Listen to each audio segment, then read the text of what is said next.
Isang mapayapang araw mga kaamyanan, tutukan ng mga balita mula sa hilaga at gitnang bahagi ng Luzon. Balita ukol sa kapayapaan at kaunlaran hatid sa inyo ng Amyanan Media Channel. Mga balitang dapat tutukan ngayong araw sa Amyanan Reports. 31 miyembro ng Ambala sa Tarlac tuluyan nang iniwan ang komunistang teroristang grupo. NOLCOM tiniyak ang kahandaan at kalagayan ng ating Batanes Defense Outpost. Sunod-sunod na pagbabalik loob ng mga NPA tagumpay ng 5th Infantry Division. Lahat ng yan dito lamang sa Amyanan Media Channel.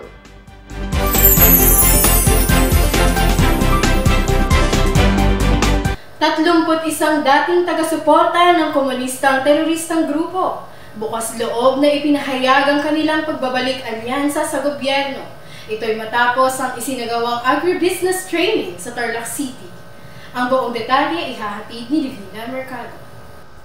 Sa isinagawang closing ceremony ng agribusiness training program para sa mga magsasaka ng malayang magbubukid ng Hacienda Luisita o Malaya, opisyal na inihayag ng 31 dating kasapi ng Alyansa ng Magbubukid ng Hacienda Luisita o Ambala, isang grupo na dating kaakibat ng mga komunista, ang kanilang pagtalikod sa Communist Terrorist Group sa isinagawang seremonya na idinaos sa Barangay Balete, Tarlac City nitong ika-30 ng Enero 2024.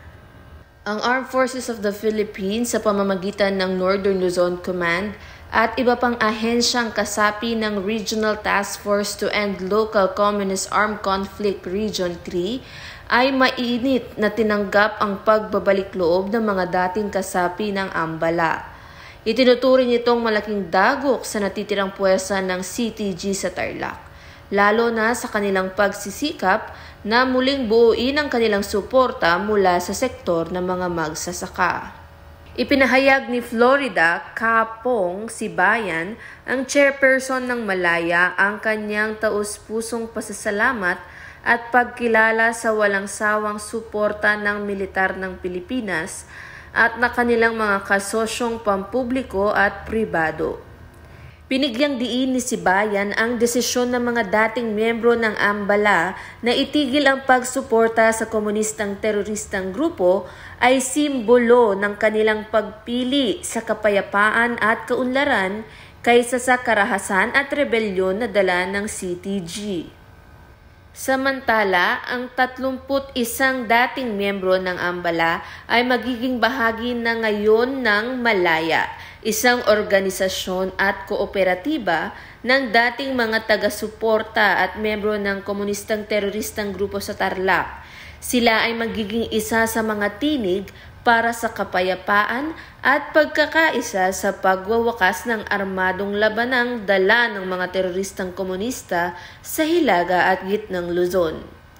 Mula dito sa Tarlac para sa Amyanan Reports, ako si Divina Mercado, nag-uulat para sa kapayapaan at kaunlaran. Formal na sinuri at tiniyak ng commander ng NOLCOM AFP na si Lieutenant General Fernil Buca ang seguridad at kalagayan ng mga naval detachments sa probinsya ng Batanes.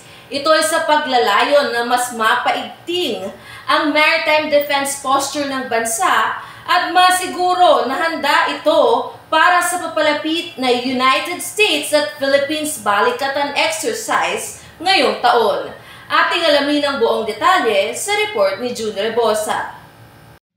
Bumisita ang commander ng Northern Luzon Command, AP, na si Lieutenant General Fernil G. Buca, Philippine Air Force, ang dalawang pinakamalayong naval detachment sa Basco at Mabulis, Batanes, nitong ika-27 at ika-28 ng Enero 2024. Upang personal na masiguro ang kahandaan ng ating mga pangunahing tanggulan sa pinakadulong bahagi ng Hilagang Luzon.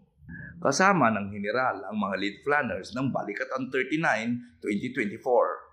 Sinuri nila ang mga pasilidad upang tiyakin na ang mga outpost ng depensa ng bansa ay handa at sapat upang bantayan ang Batanes Group of Islands, pati na rin ang mga seguridad at kontrol ng Luzon Strait at iba pang kritikal ang mga maritime areas. Ang pagbisita sa Mabulis Naval Detachment ay nagbigay daan upang mapataas ang moral ng ating mga tropa na binubuo ng 14 na membro ng Philippine Navy Marines at Civilian Active Auxiliary. Pinasalamatan din ni Lieutenant General Buka ang dedikasyon at sakripisyo ng mga tropang nakatalaga sa Mabulis Naval Detachment na gumaganap ng mahalagang papel sa pagmonitor sa potensyal ng mga banta sa seguridad at iligal na mga gawain sa exclusive economic zone at territorial waters ng bansa. Dagdag pa rito, iniulat nila na walang foreign fisherman na namomonitor sa bahaging ito ng ating territorial waters.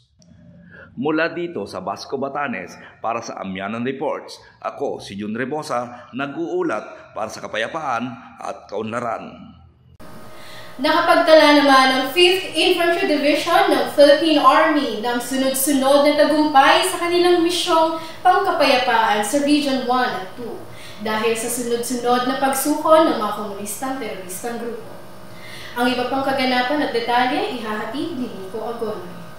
Naging makasaysayan, mabunga at produktibo ang 2023 para sa 5th Infantry Star Division. Ang nagdaang taon ay taon ng tagumpay. Nagsilbing bukang liwayway ang 2023 para sa minimithing pangmatagalang kapayapaan at pangkahalatang kaunlaran. Tila naging daluyo ng pagbabalik loob ng mga matataas ng kadre at pangunahing pinuno ng Partido Komunista ng Pilipinas ang bagong hukbong bayan sa lambak ng Cagayan at Cordillera maging sa Ilocos Region. Tangan ng kanilang mga dekalibreng armas at gamit pandigma, buong puso at laya nilang niyakap ang landas tungo sa kandungan ng pamahalaang minsan itinuring na kalaban. Naging pangunahing instrumento sa malaking tagumpay laban sa kampanya kontra insurensiya ang mahigpit na pagtutulungan ng iba't ibang ahensya ng pamahalaan at ng mamamayan. Naging aktibo ang mga sangay ng gobyerno sa ilalim ng Task Force to End Local Communist Armed Conflict o Task Force LCAC. Bunga nito, namulat ang mga kasapi ng teroristang pangkat sa kasinungalingan ng grupong inakalang magdadala sa kanila sa landas ng kapayapaan. Naging sunod-sunod ang pagbabalik loob ng mga ito na nagresulta sa pagkakabuwag ng mga pangunahing basing masa sa probinsya ng Quirino,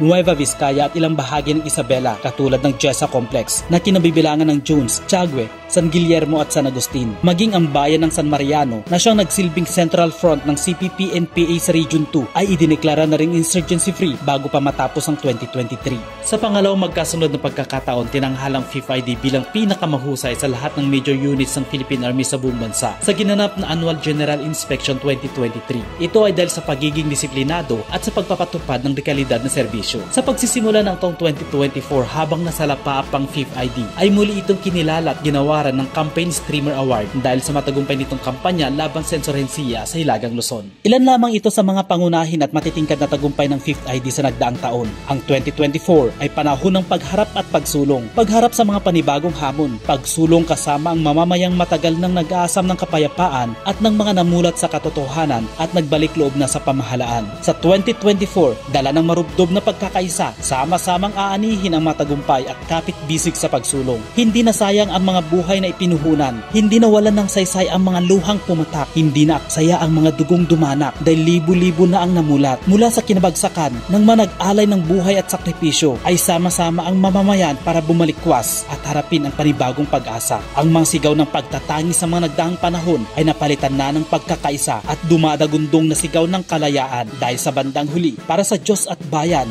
atin ang tagumpay. Mula dito sa Gamu, Isabela, Miko Agonoy nag-ulat para sa Balitang Pangkapayapaan at Pangkaunlaran. Ganap na isinabak sa on-the-job training ang mga bagong talagang kasundaluhan ng 7th Infantry Division upang lubos na mahasa ang kanilang kakayahan at kagalingan sa pagsisilbi bilang mga ganap na miyembro ng hukbong sandatahan ng Pilipinas. Ating alamin ang iba pang detalye sa report ni Jo Marie Vallejos. Sa patuloy na pagpapayaman ng kakayahan at kasanayan ng mga bagong talagang kasundaluhan ng 7th Infantry Kaugnay Division, sasailalim sa 3 buwang on-the-job training sa mga line unit ng 7ID. Hinggil dito, isang send-off ceremony ang isinagawa ng Kaugnay Division sa pangunguna ni Assistant Division Commander Brigadier General Dennis Pasis na ginanap sa Lieutenant Calido Grandstand, Fort Magsaysay, Nueva Ecija. Idineploy ang nasa 174 na bagong private sa 702nd Infantry Brigade at 703rd Infantry Brigade Area of Operations upang lalo panghasain ang kanilang kasanayan na natutunan sa mahigit 6 na buwang pag-asanay sa Division Training School.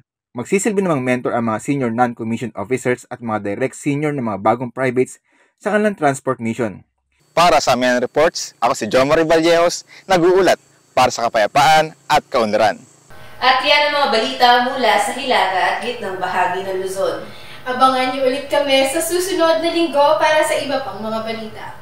Ako si Roan Ballesteros. At ako naman si Divina Mercado. Kami ang inyong kaugnay na nagsisilbing tala sa lupa, karagatan at himpapawid. Sa tatahang lakas sa ilaga, sa alapaap sa dagat sa lupa. Sa tatahang lakas sa ilaga, para sa bayan. Kaligtasay aking iingatan, pagtatanggol ko ang ating bayan. Isusulong ang kaunlaran at kapayapaan. Ito'y niyamyanan sa alapaap sa dagat sa lupa. Sandatahang lakas sa ilaga, para sa bayan. Ito'y niyamyanan. Sandatahang lakas sa ilaga, sa alapaap sa dagat sa lupa. Sandatahang lakas sa ilaga, para sa bayan. Ito'y niyamyanan.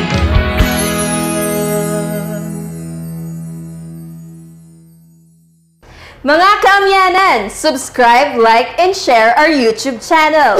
Hit the notification bell below upang maging updated sa latest news and happenings sa Hilaga at Gitnang Luzon. Dito lamang yan sa Amyanan Media Channel.